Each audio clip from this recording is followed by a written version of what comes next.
first off, just for everyone who's listening, just how are things with at the minute, and what are you up to? Things are good. Really busy here now with Global Force kicking off, and and that hasn't really affected my independent schedule. Still going busy on the independents, and but Global Force is taking up a big chunk of time. We're kicking off this weekend, literally in 2 days, so we're really excited about our first ever show.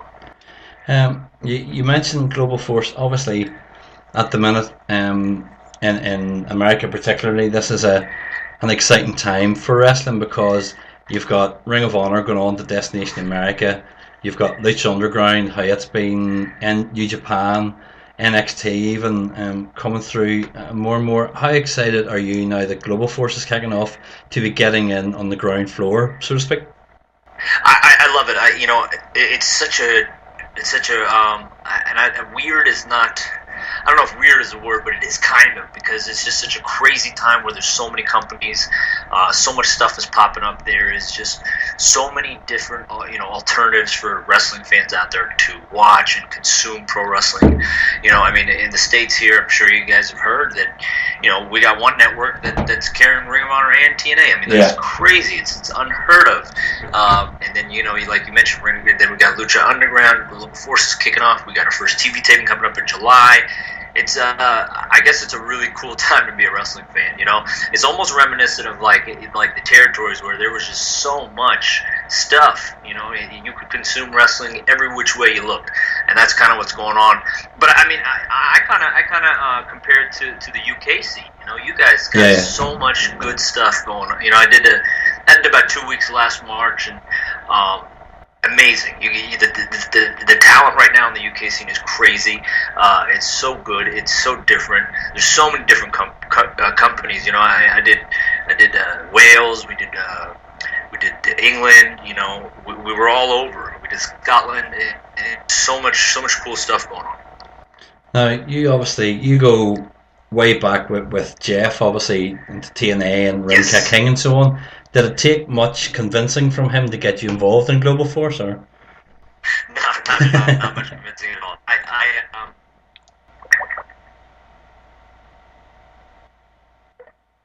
Hey, Gary. Hi, sorry. Are you there? Yeah. Yeah. I'm gonna get a call. It pauses Skype. Okay. Jeff told me he shot the idea, and no, it didn't take much convincing at all.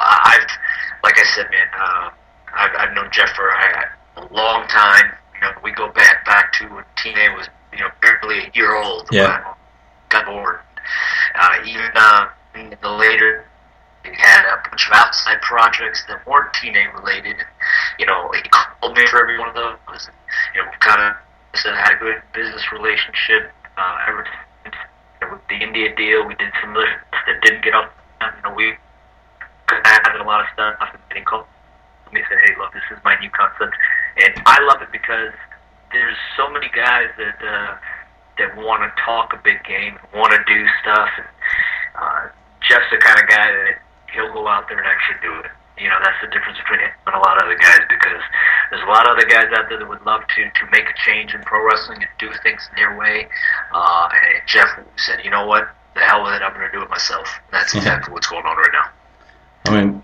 Jumping back a little bit with yourself, obviously, I assume you grew up a fan of the business, and that's what got you interested in becoming part of it? Absolutely. My father was a big wrestling fan, so, it was always on television growing up. Ever since, as far back as I can remember, wrestling was on TV. He would be watching it all the time, and I fell in love with since, like I said, as far back as I can remember, literally, my earliest childhood memories, there was wrestling on TV in the house, and I totally fell in love. Now, your first big sort of national exposure in the States was with MLW just before you went into TNA. As someone who was only in the business a couple of years at that point when you were with MLW, how fulfilling was it for you when the company put their weight behind you as their junior heavyweight champion? Oh, it was a complete surreal experience. Not just the fact that I was about 2 years into wrestling, and I'm on a show with a loaded lineup. Just Yeah. the most talented guys on the independents, and not just independents. I mean, we had Jerry Lawler, Terry Funk, Sabu, Raven. I mean, just guys that are just bona fide legends were on this show. And like I said, not just the fact that I'm 2 years into the business, but I'm literally like 19 years old. Yeah. Gary, I'm a kid, and I was just taken aback. It was a real surreal experience, but it helped me and it benefited me so much because being thrown into such a situation so early in my career and life, I was like, you know what, if I can handle this at such a young age, and I was very unexperienced, I don't think I was good at all looking back on things. 2 years in business, how much do I really know? But it was like you're forced to learn on the job right away and get acclimated to the business immediately.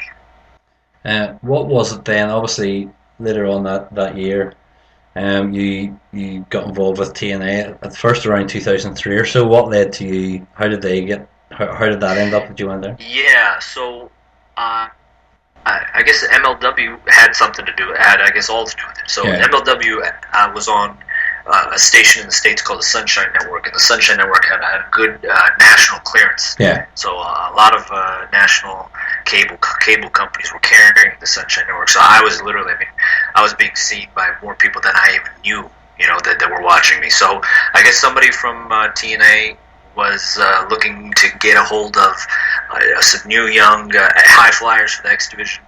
And Scott D'Amore, we had a couple of mutual friends. He got my number, he called me, and I thought it was just a one-time, booking. Yeah. I didn't really think much of it, but that one-time booking turned into about 6 straight years. Now, when you were there, you were involved, obviously, in some of the X Division stuff, but you're also involved in angles and associations with some of the biggest names in the industry, like Sabu, Raven, Kevin Nash and stuff. What were your favourite memories of your time there? Some of my favorite memories were actually just the X Division, hanging out with the X Division guys. Yeah. We had a good tight bond. We were really good friends. Off camera we were best friends. And Jay Lethal, who's my best friend to this day. In and outside of wrestling. Those memories were the best. Just hanging out, traveling the world, and hitting the road with your buddies. And the Kevin Nash stuff was awesome. I loved all that PCS stuff that we taped. That was such great fun. They literally just threw a camera on, no script, no outlines. Just said, "Hey, go have fun, guys. We're gonna tape it." And it was awesome. Kevin was the coolest guy that there was. It's interesting you mentioned just sort of turning the camera on and filming. Do you think that sometimes now, and not just WWE, I'm not just implying them, but do you think that there can be too much focus on we got to get a tight script and get stuff out as opposed to just letting the guys go? Yeah, absolutely. I think some stuff is just I don't know if it's not having confidence in the talent or what it is, but micromanaging and overproducing stuff. Sometimes it's best to just kind of. I'm a big hip hop fan, and in hip hop, the term is just freestyle. You go out there and freestyle, and sometimes freestyling is better than anything written that you can come up with ever. Because you're forced to think on the top. You're forced to think on the spot. The top of your head, whatever comes to your mind, and hey, that's a great learning experience too. Because wrestling is all about adapting, and sometimes if you can't adapt to certain situations that pop up, how can you really survive? Now, there were times, obviously, before you left 2009 or so, there were times, obviously, that your profile was kind of up and down, or sometimes you weren't about for a wee while. Was it, at that stage, was it just sort of politics, you think, or was it creative having nothing for you, just, or? You know what, I couldn't tell you. Probably a mix of both. Yeah. And it's strange because stuff on television was sometimes not. Well, let me rephrase that.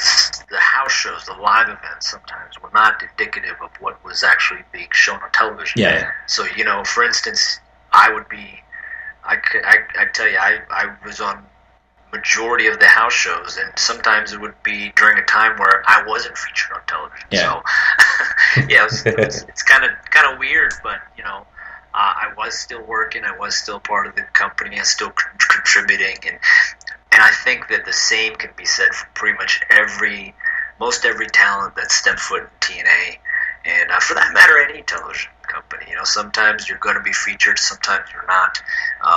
I know that at one point in TNA there was a roster of just way too many for a 2-hour television show. So it was hard to feature everybody, and that's a task that I don't envy. I mean, I would never want to be behind, trying to get 70 contracted talent featured on a 2-hour show every week. So it's a tough task. I mean, had there been any interests either before or sort of after your time in TNA from WWE? Had you had any discussions with them about going? Yeah, I've had quite a few discussions with them over the years. Actually, the first time I had discussions with them were in 2005, and that was 10 years ago now. Yeah. And I had some talks after I left. I've had some talks, as recently as a year ago. I've done some other stuff, and it's all timing. And I'm a 33-year-old man now, and I have a family and a child, and I'm not sure if that would be something that would fit for a 33-year-old man with a family. Not to say that I rule anything out in pro wrestling, but I have had interest, and like I said, timing is everything in life, and maybe I've had good timing, maybe I've had bad timing. I'm not sure. It depends on how you look at it and from what perspective. Now, coming right forward to now, obviously this Friday night we have Global Force's first show in Jackson, and you're scheduled to wrestle Jamin Alvensi on it. How much are you and Global Force as a company looking forward to just starting the ball rolling? Because there's been a lot of talk about the company, but now it's here. Yeah, absolutely. We're so excited. I mean, Jeff announced this thing over a year ago, and I was just like everybody else wondering, hey, what is going on? And when is he going to announce something? Yeah. When is he going to say, I got a show? When is he going to say, I've got talent signed up and ready to go? It was so... It was a waiting game, I guess, and I've known Jeff for all these years, and I tell you what, Jeff doesn't do anything, half-assed. He's putting everything and 110% into it. Nothing is easy, and Rome wasn't built overnight. So it took time, but we're getting the ball rolling. We're so excited to kind of feature our brand of pro wrestling on Friday night, Saturday night, and we're on the road the week after. We got 2 more shows a week after. We got 4 total this month, so it's a jam-packed month. We've got a ton of stuff coming up. July, we're in Vegas. August is jam-packed. We're hitting up all over the country. We've got close to 30 events signed up now here for the next 6 months. So we got a real jam-packed schedule. Now, I know there are a few of the guys on the roster, or whatever, who can't be involved in the TV tapings and stuff. But I'm assuming, are you in for a penny, in for a pound, as we say? Are you there for all the sets of tapings in July and August as well? Yeah, there's some talents that, right. Yeah. So, I think we had some issues with George T. Murdoch. Yeah. There were some contract obligations that he needed to, that he, I guess, was told that he needed to clear up, so which forced him off our shows. But the strange thing was that before that, we had all assurances from George that everything was okay. Yeah. We would have never have promoted the man unless we had 100% assurance from him that he would be featured, that he would be making the show. So that's unfortunate, but that kind of like they say, that kind of opens up the doors for somebody else. And Friday night we've got Kevin Matthews from he's a big star in New Jersey. We're trying to give him that big national stage. Yeah. Congo Kong, a guy that I'm really looking forward to seeing. He's going to be stepping up to the plate on Saturday night in Knoxville. So, once one door closes, another totally opens wide open for a new talent to take the reins. I mean, as you say, you have a lot of exciting talent, and there's some big names. Like even this weekend, obviously, I mean, Chris is obviously involved in Masters, and you've got Yes. guys from the Bullet Club, and even James E, who's going to be making an appearance.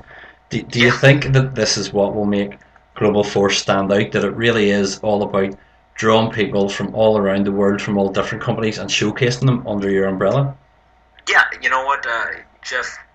Jeff was when he said global. I think he kind of sure it's a marketing name and it works in Yeah, that respect. But I think his idea was to literally show the best from the globe, which is what we're trying to do. We've got talent coming in from Japan, Mexico. We got PJ Black from South Africa. yeah, It's a feature in all the stuff from all across the board, and we have good working relationships with companies, wrestling companies all across the globe, including New Japan. We've got AAA, and it doesn't get bigger than those two outside of the United States. So it is definitely global. Now, have you heard? I've been talking to Jeff on and off since it was announced, as you say last year, or whatever. But have you heard any more on whether he's any closer to getting a TV deal sorted for the tapings from later on in the I year? think I think that's one thing that Jeff kind of holds close to the vest. Yeah. I don't think I'm not sure that he's going to disclose anything to anybody unless it's 100% signed, sealed, and delivered. And I guess when it is 100% signed, sealed, and delivered, I think we'll both probably find out at the same time. But I'm totally excited to see what Jeff comes up with. Yeah. Like I said, I've been with Jeff for over a decade now, and he's always steered that ship in the right direction. I mean, you never know if all the rumors are right. There could be a space on Destination America come September. So Hey, yeah, you never know, man. You never know, and especially like I said when we first started talking, it's such a different time for wrestling here in the States. It's a changing landscape, every day almost. now, obviously, as we say, 2 days time will be the first show. What do you think the fans who are going, or any fans who are still thinking about going, what do you think they can expect to see and have and to get from the show? You know what? If there's anybody on the fence, I think you need to jump that fence and get tickets for this Friday and Saturday night. We've got, like I said, we've got talent. We got the Bullet Club. I mean, it doesn't get hotter and bigger than the Bullet Club right now today. What we want to do is we simply want to put on quality pro wrestling shows, and I think that's what we've got lined up with the talent we've got lined up. We're trying to make this the most fan interactive events that are out there. We've got a VIP meet and greet starting at 5:30. Legendary Jim Cornette. I mean, this is his backyard. He owns Tennessee, man. Jackson, Tennessee, Knoxville, Tennessee. There's nobody that knows it better than James E. Cornette, Jim Cornette. So come on down. We've got a lot of opportunities to interact with the talent, pictures, autographs. Tickets start at $10 and go up from there. It's going to be a good night of quality pro wrestling. We want to bring the finest in pro wrestling. We want to bring pro wrestling back to pro wrestling, if that makes sense. Now, obviously, I mean, as we tied up, obviously there's the Global Force website at globalforcewrestling.com. But how can outside of that, how can the fans keep up with both Global Force and with yourself of what you're up to? Yeah, absolutely. GlobalForceWrestling.com, like you said. Our Twitter is just jam-packed with news and content. You can follow Twitter at GFW Wrestling, and the Twitter is kind of your main hub for all the info and news. We've got content basically being added to YouTube on a consistent basis, brand new footage and content being brought to you on there. Our Instagram is the exact same thing, GFW Wrestling, but our Twitter is going to be your main hub for all the news and stuff that's going on, which a ton of stuff is going on. I mean, today we just had some big news breakout. Twitter's your best bet. Yeah. If you want to follow me, I'm at Sonjay Dutt, and you can give me a follow as well. I'm hoping to come back to the UK myself in before the end of the year. So I'm I'm looking forward to that myself. I was there last March and had an absolutely great time. Yeah, no, I mean it will be. It's been interesting for me, as I say, knowing Jeff and being in touch with him. All of a sudden now, the fact that the shows are about to start, I think there is a big buzz amongst people just to go, okay, we're here, let's see. Sure. Yep, absolutely. And I think that after we get done with this weekend, and people kind of see what we got to bring to the table, it's going to change any kind of perception that people may have had. This is going to be a kind of the stamp to say, hey, this is what we promised you, and this is what we're going to give you. Well, bro, as we said, I appreciate your time this afternoon. It is definitely much appreciated. So thank you so much. Oh, thank you. I totally appreciate you having me. It was a good talk. I really appreciate it, man. I hope everything works out for you as well.